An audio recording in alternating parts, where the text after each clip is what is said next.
दोस्तों आज हमारे 22 तारीख की जो बैच थी 5 दिन की वो आज यहाँ पे समाप्त हो रही है और यहाँ पे हम जो सर्टिफिकेट डिस्ट्रीब्यूशन का यहाँ पे जो हमारा समारंभ है वो हो रहा है। तो यहाँ पे मैं चावड़ा नीलेश इनको बुलाना चाहूंगा और नीलेश जी आएंगे और अपना यहाँ पे सर्टिफिकेट लेंगे।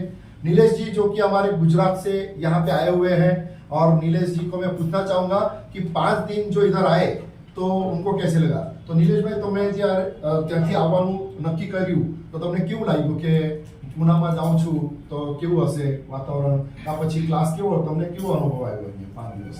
મને એવું લાગ્યું કે હું હળવદની બહાર કદી નીકળ્યો જ નથી અને આજ પહેલી વાર નીકળ્યો। પુણે તો કદી જોયું નથી, પુણેમાં પહેલી વાર આવ્યો હતો કે તે ભાષા અલગ હોય એટલે સમજાતું તો નહોતું પણ તોય શીખી ગયો ખરા। સાહેબને થોડો ખૂબ આભાર માનું કે શીખવાડવામાં એમનું પણ ઘણું બધું કામ ઊંચું હતું। અહીંયા રહેવાનું જમવાનું કેવું લાગ્યું તમને? રહેવા જમવાનું ખૂબ સરસ હતું, બધી સારી રીતે બધી સગવડ સારી હતી, બરોબર।